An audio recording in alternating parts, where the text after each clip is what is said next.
Welcome to the Vault Podcast, classic music reviews, presented by IV Creative. Now, here's your hosts, B. Cox and the crew. Greetings and welcome, ladies and gentlemen, to another edition of the Vault Podcast, classic music reviews, presented by IV Creative. It's a perspective of the classics from a fresh point of view. We appreciate you for taking your time and lending your ears to our perspective. You could be anywhere listening to anything, but you're right here with us, so we thank you. With you today is yours truly, Pete Cox, and continue shout outs to all the listeners and fans out there. Thank you so much for all of your support of the show. Guys, thank you all for spreading the word out there and continuing to visit us on social media. We thank you so much for your support. We cannot do any of this without you all. Thank you again for a great start for 2023. We are so grateful for everything that you've done and for all of your support and love. We continue to bring you great content and we want to give you even more. Guys, be on the lookout for some of the things we have going out here. Make sure you're plugged in to all of our platforms to know what we have going on so that you don't miss out on anything. As a reminder, you can check us out on our website at vaultclassicpod.com. That's vaultclassicpod.com. You can go there to check out our past episodes, leave a review, also leave a voice note. You can also visit our Buy Me a Coffee page to leave a monetary donation to support the show. You can get to all of our streaming sources from there, all of our social media stations, and as well as our YouTube page. Make sure you're following, make sure you're rating, make sure you're reviewing and subscribing on the podcast platform of your choice, and also following us on social media. And make sure that you're clicking those notifications so that you're up to date with everything that we have going on in this busy year of 2023. As we always like to say here on The Vault, our motto is hashtag open the vault, hashtag nothing but the classics, or MBTC. And we are concluding our year in review series with the last year that we will cover on The Vault. And that is the year of 2003. As you know, we've been reviewing the years that we're covering here on The Vault this year. That's 1993, 1998, and 2003, looking back at albums released 20, 25, and 30 years ago. And we're closing this out with the last of the years, 2003. We take a look at some of the highlights, some of the world headlines, some of the news stories, of course, as well, to give you an idea what the atmosphere was like during that year. And of course, we wrap it up with talking about the best albums during that year too. So strap in. This is the last year. Let's take a look at the year of 2003. Well, without a question, the biggest news story that year of 2003, and at this time, I was a junior in college at Morgan State. The biggest news story was the beginning of the war in Iraq, the second war, U.S.'s invasion in Iraq and Operation Iraqi Freedom beginning in March of 2003. Now, this was an escalation of things that have been leading up from the previous year, where the U.S. had pretty much told Saddam Hussein to step down as dictator of Iraq. And if he did not, then we would take military escalation. Well, he did not, and so we did. Now, folks thought that this would be sort of a quick turnaround and victory, sort of like the way that the first Gulf War was back in 1990 and 91, but it wasn't. What ended up happening was a years-long occupation of Iraq, which led to the death of a lot of Iraqi civilians, a lot of Iraqi military. It led to the capture and killing of not only Saddam Hussein, but his sons, and not to also mention the death of lots of military personnel. And for those, of course, who know, the big controversy around the U.S. invasion in Iraq was based off the fact that they were entering Iraq because Iraq had weapons of mass destruction, okay? One of the buzzwords of 2003 was weapons of mass destruction. And we turned to find out that actually a lot of it was not true. That the invasion in Iraq actually probably had nothing to do with weapons of mass destruction that weren't there. And now what we had was a situation where lots of military personnel, millions of Iraqis died as well, and also coalition forces from other countries died as well, fighting in Operation Iraqi Freedom. And I want to say a decade or so afterward is when they finally pulled troops out of Iraq, and that ended after close to a decade or so. Also happening in 2003, the beloved television character that many people from my youth, Mr. Rogers, Fred Rogers, passed away at the age of 74 due to complications from cancer. And this was the time that, hey, Mr. Rogers was a part of all of our childhoods. And for those of us who grew up during that time, watching him on PBS and those public access channels, it was a part of our childhood sort of getting stripped away. And at this time, I was 21 years old, and it's like you're starting to see that now these relics from your childhood are starting to end. And when you get to the point where, a lot of those programs started to end, Mr. Rogers was off the air. He had died. Saturday morning cartoons were no more. So you're starting to realize, okay, we're not in Kansas anymore, Dorothy. So, yeah, it's crazy. Him passing away at the age of 74. In 2003, the website MySpace launches. And for those of you who were down and on the internet during that time, MySpace was huge. It launched and really was the precursor to so many different other sites that launched. In particular, a site that would launch not even a year later, which became one of the biggest websites in the world. You know it is Facebook. But MySpace was there before Facebook was. And MySpace was a tool really that started out just as a independent music distribution sort of discovery site where a lot of bands put their music up. It then turned into a social network where there were profiles. So many of us who started in social media started on MySpace. I mean, for those, of course, who were, I would say, later Gen Y or millennials started on MySpace.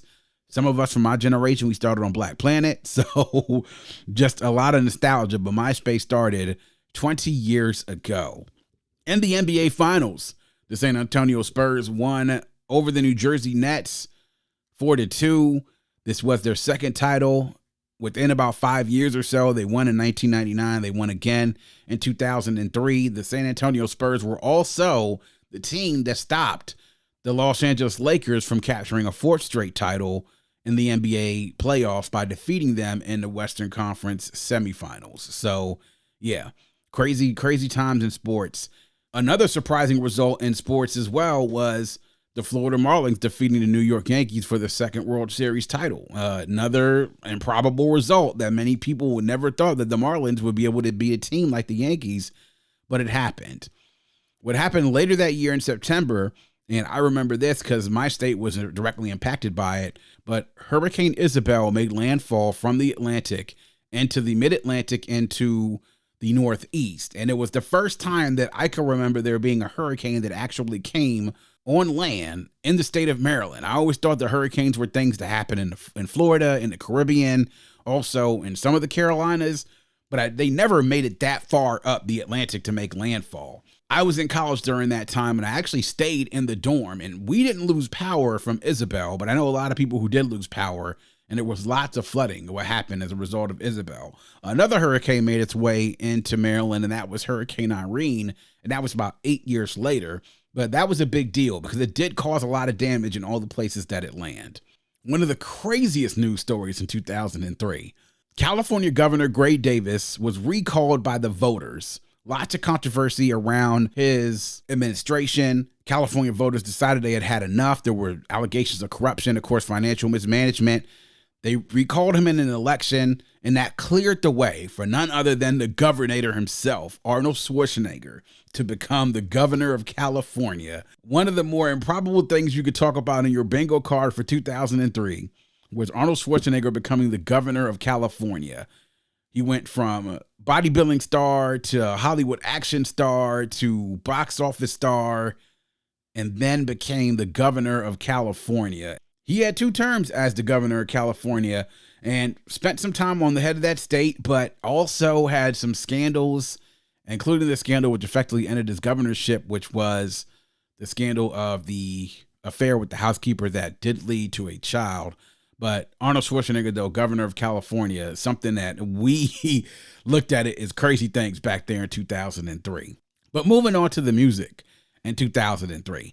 Now, heading into the new millennium, like we said, there are some great years that we've had that have moved into the 2000s. Lots of memorable music. If I would have to say anything about overall what the music of 2003 did, is that it made for great partying and great club music. Now, there was some great chill music, great underground. You know, if you're looking for more substantive music more than anything else, there were some things that came out that were great too. But overall, what I'd like to say about the year of 2003 is that it was a year of great club and party music. This was my first year that I was able actually to go into the clubs and drink for myself, like going and purchase alcohol. So it was a memorable year for me in that respect, because this is the first time that I was in a club setting with the ability to be able to buy alcohol and fully experience the club as an adult. That year in 2003, man, there were so many massive hits on the radio and hip hop and in R&B. And then also that year was a big and massive year for reggae. And we hope to have a conversation later this year that talks about that reggae summer of 2003 and how big it was, and really how it helped to push reggae into the mainstream. This was really the first time that I heard reggae being played on the main floor and not in a quote unquote reggae room in the club. So a great year for entertainment as far as it was concerned, as far as music in the actual club. But the hip hop albums that came out during that year. The first album we're talking about is 50 Cent, Get Rich or Die Trying, released in February of that year. Man, you would not be exaggerating if you were telling people that that was the biggest album of that year. You wouldn't be, because it probably was. 50 had made the deal, was signed to Shady and Aftermath. 50 Cent had been out. This was not his first album that he has released. A lot of people think that this was 50's debut album. 50 had released a couple of albums prior to this, but he was mostly an underground rapper. He had been known in the hip hop scene to people beforehand, but when he had the backing of Eminem and Dr. Dre, and he was with Shady and Aftermath, it really gave him the gasoline and the octane to get his engine going. And when it got going, man, did it take off. You want to talk about an album that hit the streets hard. When 50 dropped with Wanksta in 2002, then when In the Club dropped, In the Club, one of the biggest commercial and club songs, I want to say, of the 21st century. Man, it was a huge hit. This was really the hit that got this album going. But then there were other singles that were released from this album that people loved as well. With 21 Questions, man, I mean, this was a massively big album. 50 really ran 2003.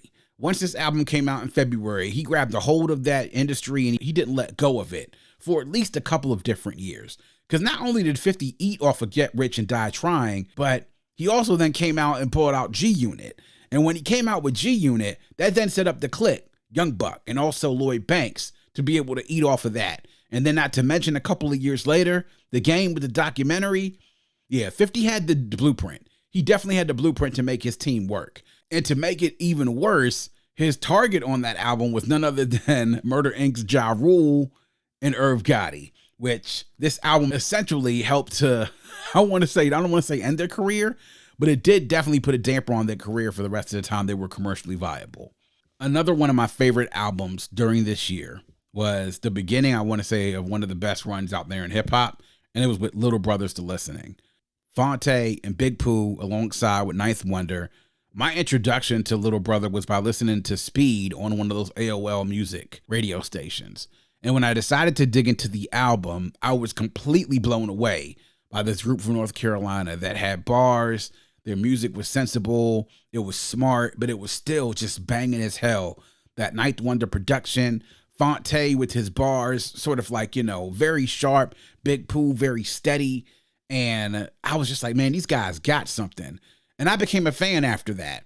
Little Brothers to Listening to me helped to create a phenomenon behind the two of them. And also with Ninth Wonder that folks looked out for and became big fans of that group. And it all started with The Listening.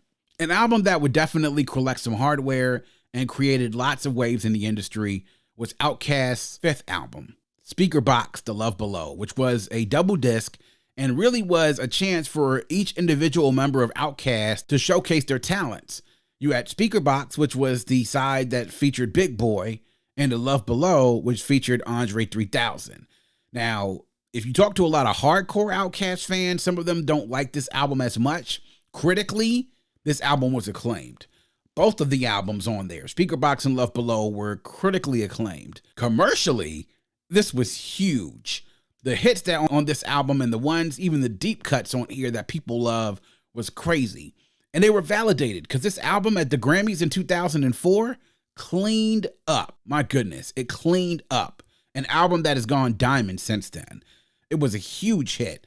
And you talk about the Hey Ya's and the Way That You Move, Roses, and prototypes and ghetto music. It was a shame because to me, I felt like this album more than anything showed that they had more in the tank. But I think the writing was on the wall that when they were releasing an album that featured them individually versus them together, we should have known that the end was near. Other album that came out during this year, probably one of the biggest albums, as big probably as Get Rich or Die Trying, and the impact in regards to what it meant during that time was Jay-Z's The Black Album. Back then, this was being touted as Jay-Z's farewell album. This was supposed to be his retirement album. At this point, Jay-Z was saying he was going to retire from hip-hop. This was going to be his last album or as far as an individual artist, and he would move more into becoming the president of Def Jam and more into management. He would be like that executive. Well, we were expecting big things from this album, and he did not disappoint us. The singles from this as well, we talk about the run of singles, the deep album cuts, the production on this. If this was going to be Jay-Z's farewell album, to me, if he would have stopped after this, this would have been an appropriate end. But as we know, it wasn't the end for him. He then released at least, I don't know, 1, 2, 3, 4, 5, at least 4 or 5 albums after this one. But this was supposed to be his farewell album, and the Black Album tour with the Fade to Black, the tour that was supposed to be his farewell tour, all had some sort of like this aura around it. Like this really was the last that we were going to see Hov. This was going to be his end. And if this was going to be the end, it was an apt end. And this Black Album coming out really had people thinking like, yo, this is the end of Jay-Z. Like there'll be no more Jay-Z after this. Even though some of us in the back of our mind were like, yeah, I don't think this dude's really going to be able to stay retired. Not from the mic. Like no way. Not at all. But then wrapping up some of the other albums that came out during this year, hip hop wise, you had Missy's This Is Not a Test, had some huge hits on there. Missy from the end of the 90s into the 2000s released a few projects that all just blew the lid off commercially what she did. I mean, at this point, she was one of the biggest stars in music, and she continued her run with this album, This Is Not a Test. You had Lil' Kim, another female MC with La Bella Mafia, The Jump Off, and Magic Stick, huge hits. And then Yin Yang Twins. Me and My Brother. Something that if some of the hip hop purists are out there like, why are you mentioning that one? Well, I think it's appropriate because they had some huge hits during that time. And when the South, to me, I would say in 2003, began its encroachment onto the throne of music, meaning that they were going to take things over. Atlanta specifically, Yin Yang Twins, Young Bloods, Lil Jon are all a part of that conversation. Speaking about the South, another classic album during this time, T.I. and Trap Music. Now, T.I.'s debut album of I'm Serious didn't do as well, though it was a cult classic. By the time T.I. dropped Trap Music, oh yeah, the world was paying attention. And this time he grabbed our attention and didn't let go of it. This was the start of, I want to say, about a 3 to 4 year run where T.I. had the world on lock and was one of the artists out there that commercially had huge numbers. From this one into Urban Legend, into Kings, to T.I. versus T.I.P., then Paper Trail, really was a run where T.I. was one of the biggest artists in the game, in which each album he seemed to ascend up to a different level, up until, of course, his point where he had to be getting his prison stint. But talking about cultural phenomenons, another album came out during this time with The Diplomats, aka Dipset, with Diplomatic Immunity. For those people, I would say, if you were a fan of Dipset, you were a fan of Dipset and you loved their music. Some people didn't like them as much, but you can't deny their impact definitely on the game when Diplomatic Immunity dropped. So those hip hop albums, again, not as deep as the list as some of the other ones, but you're talking about some big, big albums. Also on that list as well, Luda's Chicken and Beer. Another artist that had a big run from the beginning of the decade into most of the decade, had a big run. Luda and T.I. right there. Notably, of course, they also had a beef going on between the two of them, but two of them right there, two of the biggest artists within Atlanta, and were part of the reason why Atlanta became such a big player in hip hop heading into 2003, 04, and 05. But as far as R&B is concerned, not a deep list as well, but definitely some albums that are worth mentioning. The Queen herself, her debut album, Beyonce, Dangerously in Love, came out in 2003. This was the start, really, of her launching this legendary now career, which she has carved out for herself. It all started 20 years ago, where she sort of went out there and had the Destiny's Child thing sort of in her back pocket. She had her solo album here, and she hasn't looked back since. Alicia Keys and the Diary of Alicia Keys. Man, Alicia Keys was big when I was in college, and this album was huge with You Don't Know My Name and Diary and If I Don't Have You. Man, she was huge, and this album was big. Music Soul Child, aka Music with Soul Star. This was the third album, really the end of his 3-album run, as I like to say, where I Just Want to Sing and Just Listen and Soul Star coming out in 2003. This really capped off a great 3-album run for him. The songs on this for here with Who Knows and For the Night. It really was the end of one of my favorite artists during this time, as neo soul was still continuing its strong run into the early 2000s. Speaking of which, we also had Joss Stone, The Soul Sessions, and Jagged Edge is Hard, which I would say if people who are hardcore Jagged Edge fans probably say that this may be their best album along with J.E. Heartbreak. But R&B wise, not as deep of the year, but definitely some gems in there all together.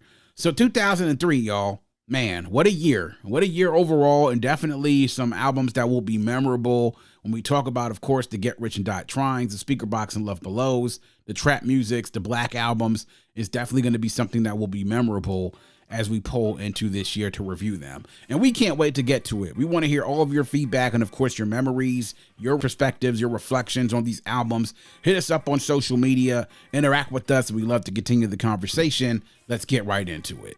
And that is going to wrap up yet another edition of The Vault. Please make sure you are visiting us at vaultclassicpod.com. That's vaultclassicpod.com. There you can learn more about the show, check out our past episodes, join our mailing list, leave a review, or if so inclined, you can leave us a voice note. Click the blue microphone in the bottom right-hand corner to leave us a voice note to let us know what you think about the show, or to just show us some love. To support the show, click the coffee cup shaded in yellow in the bottom left-hand corner to access our Buy Me a Coffee page.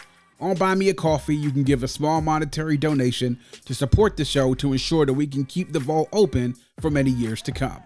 You can also visit us on social media at Vault Classic Pod on IG, Twitter, and on TikTok. Also hit us on YouTube and our Facebook page. Like and follow us on social media, subscribe to the pod and the YouTube channel. We do it here all for you. We appreciate the support, and if you have a friend, tell a friend, and make sure that that friend tells a friend. Always remember to keep your headphones on and your music loud, but not too loud.